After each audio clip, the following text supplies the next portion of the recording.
Assalamualaikum. Wahai umat Islam, masih percayakah kalian pada istilah ajaran kasih yang hanya menjadi background tapi tidak pernah terjadi dalam dunia yang nyata?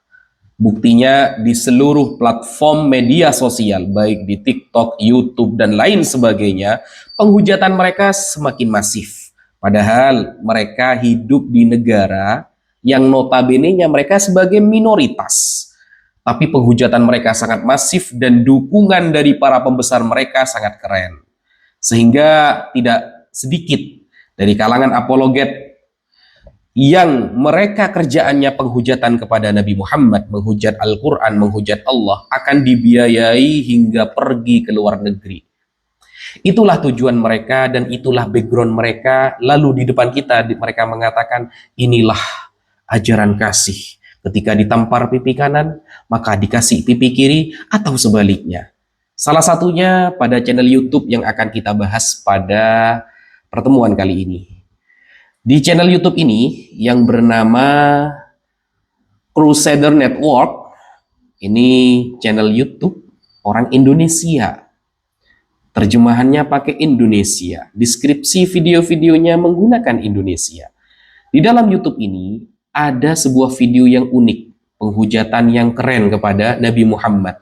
Nama judul videonya Skandal Terlarang Antara Nabi Muhammad dan kaum gay Az-Zud menurut hadis. Nah, di dalam deskripsi video ini mereka menautkan sebuah hadis yang mereka pahami sebagai kelakuan gay yang dilakukan antara Rasulullah dengan kaum Az-Zud.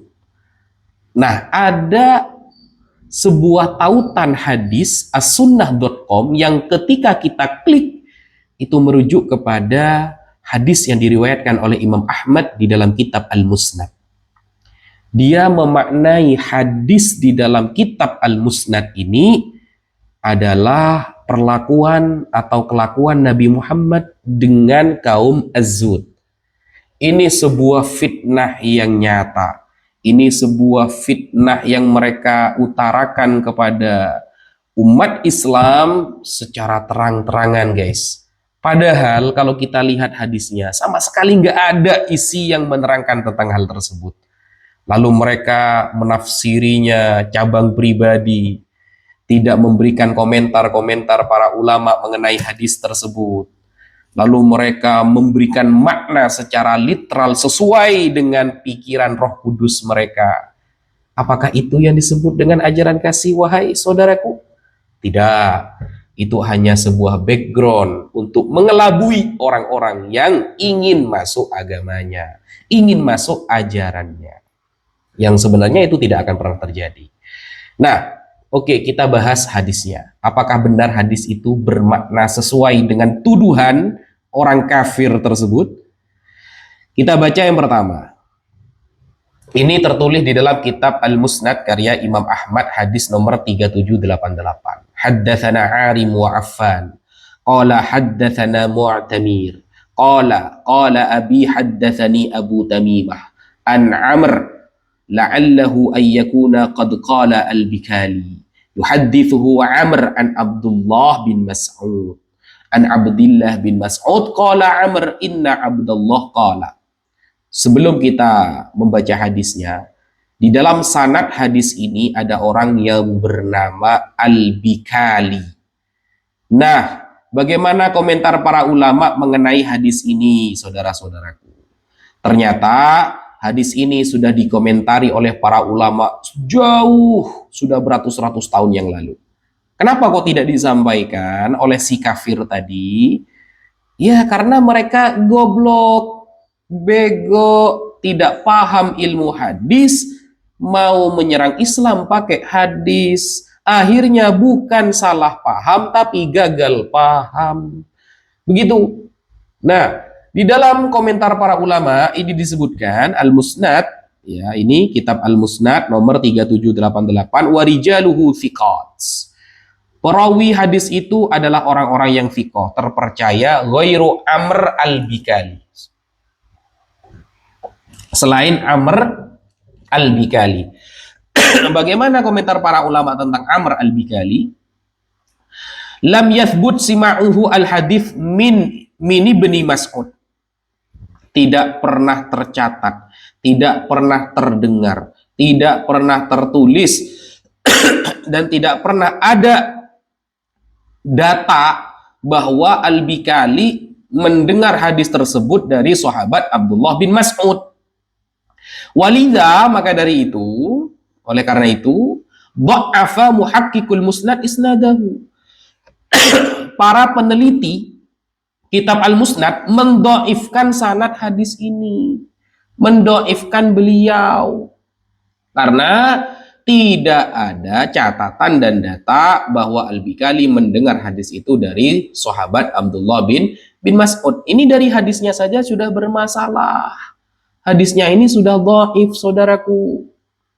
Kenapa tidak disampaikan secara detail seperti ini? Ya karena mereka itu ular beludak, ya, ular beludak. Mereka tidak akan pernah menang berdiskusi dengan Islam kecuali harus dengan satu cara, yaitu licik seperti ular. Kalau mereka licik, baru mereka bisa mengalahkan Islam dalam berdiskusi. Apa isi hadis ini? Kita baca. Qala Amr, ya 4 baris dari atas. Qala Amr, inna abadallah qala istab'athani atau istatba'ani Rasulullah sallallahu alaihi wasallam qala fantalaqna hatta ataitu makana kadza wa kadza fa khatta li hittatan fa qala li kul baina dhahrai hadhihi la takhruj minha fa innaha in kharajta halakta qala fa kuntu fiha qala fa madha Rasulullah sallallahu alaihi wasallam hadzafatan aw ab'ada syai'an. Terusannya au kama qala thumma innahu dzakara haninan ka'annahum az-zud. Nah, jadi suatu saat Rasulullah itu didatangi sebuah kaum atau orang-orang yang ciri-ciri mereka itu seperti kaum az-zud, ya, kaum di daerah Pakistan atau India. Qala Affan au kama qala Affan insyaallah laisa alaihim thiyabun wala ara sawatihim tiwalan qalilun lahmuhum. Mereka kurus tinggi, ya. Kemudian qala fa'atau faja'alu yarkubuna Rasulullah. Nah, ini 2 baris dari bawah ini, ya. Qala fa'atau faja'alu yarkabuna atau yarkubuna Rasulullah sallallahu alaihi wasallam.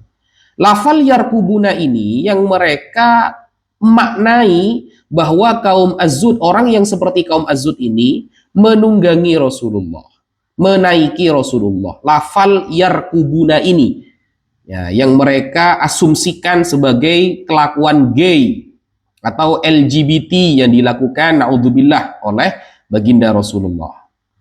Nah, apakah lafal yarkubuna ini bermakna menaiki atau menunggangi saja? Inilah gebleknya mereka, nggak tahu bahasa Arab. Sekarang kita lihat, ya, kita lihat misalnya di dalam kamus Al-Ma'ani, ini, ya. Ini kamus Al-Ma'ani yang juga sering digunakan oleh Christian Prince, penghujat Islam dari barat itu. Nah, rokiba itu ada berapa itu? Ada 1, 2, 3 sampai 11 sampai 12 itu makna rokiba. Nah, rokiba yarkabu atau rokaba yarkabu rukuban wa markaban. Rokiba ad-dabbah au alaiha. Oke, kita terjemahkan biar memudahkan teman-teman yang belum paham bahasa Arab. Ya, kita ambil 6 contoh aja dulu dalam kamus Al-Ma'ani ini. Pertama, rokiba ad-dabbah atau rokaba alaiha, yang artinya menunggangi hewan tunggangan dan duduk di atas punggungnya. Yang kedua, ada juga rokaba as-sayyarah atau at-ta'irah atau ghairahuma, yang artinya mengendarai, duduk. Nah, ada rokiba yang bermakna menunggangi, menaiki, ada yang bermakna duduk, mengendarai. Atau yang nomor 3, rokabal bahr, melakukan perjalanan laut atau mengarungi laut atau berlayar di laut. Nah, ini sudah beda lagi maknanya. Keempat, ada rokabat tariq, berjalan di atas jalan. Kita berjalan di atas jalan itu namanya rokabat tariq. Kelima, ada rokabal athar, artinya mengikuti tapak tilas, ya, mengikuti tapak tilas, mengikuti atau mendekat itu sama. Keenam, rokabaddin, berlebihan dalam mengambil agama misalnya. Ini baru 6 contoh ya, banyak sekali artinya rokiba. Sehingga terjemahan yang benar mengenai hadis tadi itu begini. Nih, saya kasih terjemahannya. Sesungguhnya Abdullah bin Mas'ud berkata, Rasulullah SAW meminta aku untuk mengikutinya.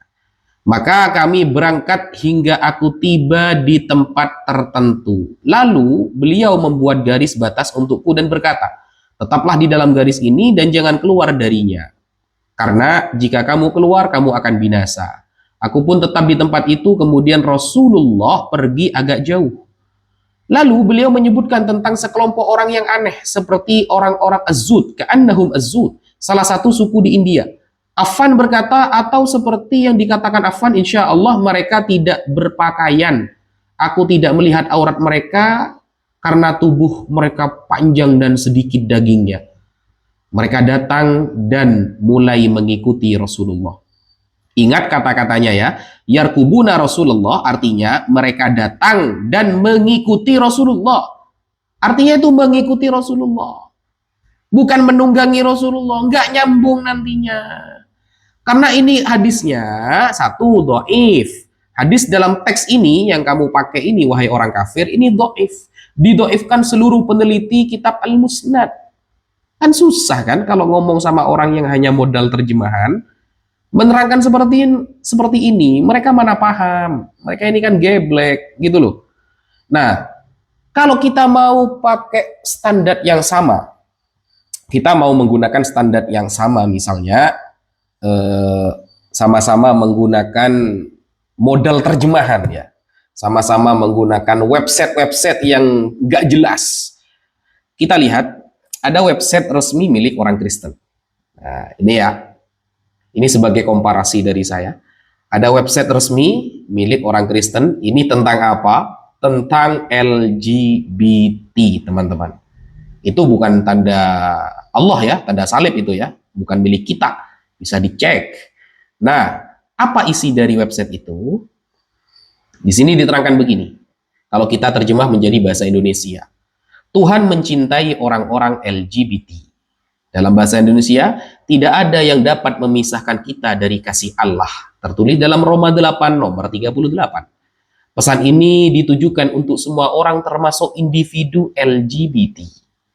Bahasa Indonesianya bagaimana dalam website ini? Tuhan tidak membuat kesalahan dalam menciptakan orang-orang LGBT. Tertulis ini ya, ini ada dalilnya di dalam Mazmur. Karena engkaulah yang membentuk buah pinggangku, menenun aku dalam kandungan ibuku. Aku bersyukur kepadamu oleh karena kejadianku dahsyat dan ajaib. Ajaib apa yang kau buat dan aku benar-benar menyadarinya. Ini kan geblek teman-teman. LGBT itu karena pengaruh, ada yang karena salah salah circle, dan rata-rata yang memang seperti itu karena mindset dan lain sebagainya, karena pendidikan, bukan dari awal penciptaan, bukan. Makanya gay, cowok suka sama cowok, cewek suka sama cewek itu kalau diberikan pendidikan yang bagus maka bisa teratasi, bukan di awal penciptaan. Ini kan sudah geblek banget. Ya begitulah ya. Ketika kita menerangkan sesuatu yang besar kepada orang yang hanya modal terjemahan, menerangkan sebuah biologi misalnya atau fisika kepada anak yang baru belajar membaca di kelas SD kelas 1, kan repot guys. Gitu loh. Sehingga apa yang saya sampaikan ini benar-benar menggunakan ilmu hadis dan sesuai pendapat para ahlinya dari kalangan para ulama. Ketika hadis itu sudah dhaif, banyak dikritik oleh para ulama, apalagi memaknainya saja yarkubun hanya menggunakan terjemahan Google. Ya mohon maaf, Anda bukan lawan kita. Anda bukan lawan kita. Kalau di kitab Anda, di website-website Kristen masih banyak. Bahkan ini saya kasih gambar ya, gambar apa namanya ini, Bible warna-warni khusus orang-orang penganut LGBT. Nah, seharusnya itu dulu yang Anda fokuskan. Benahi dulu itu, jangan kemudian loncat ke Islam, lalu pura-pura buta dan tuli pada agamanya sendiri. Sekian dari saya, wassalamualaikum.